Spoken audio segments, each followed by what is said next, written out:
ذکر ہو کچھ generation gap کا. ہوتا ہے نا بعض اوقات کہ بڑوں کو لگتا ہے کہ بچوں کی بات نہیں سمجھ رہے اور بچوں کو لگتا ہے کہ بزرگ ان کی بات کو جو ہے وہ خاطر میں نہیں لے کر آ رہے. لیکن مسئلہ یہ ہے کہ اس میں جو ہے جتنا زیادہ ایج گیپ زیادہ ہوتا ہے اتنے زیادہ زمانے کے بدلنے کی جو وجہ سے جو ہے وہ حالات سمجھ آنا مشکل ہو جاتے ہیں.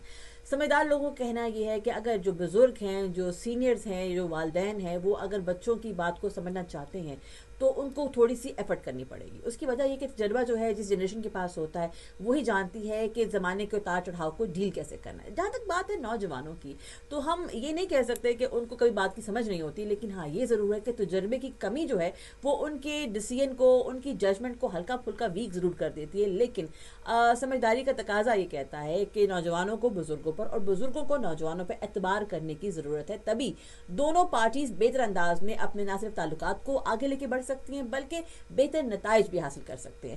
یہ میرا ماننا ہے، یہ ماہرین بھی کہتے ہیں، یہ ریسرچز بھی ثابت کرتی ہیں اور یہ سائیکولوجیکلی بھی پروون ہے. بٹ آپ کیا کہتے ہیں یہ جاننا زیادہ ضروری ہے. تو میسج کیجیے، بتائیے مجھے کہ آپ کی جنریشن گیپ کے بارے میں کیا رائے ہے.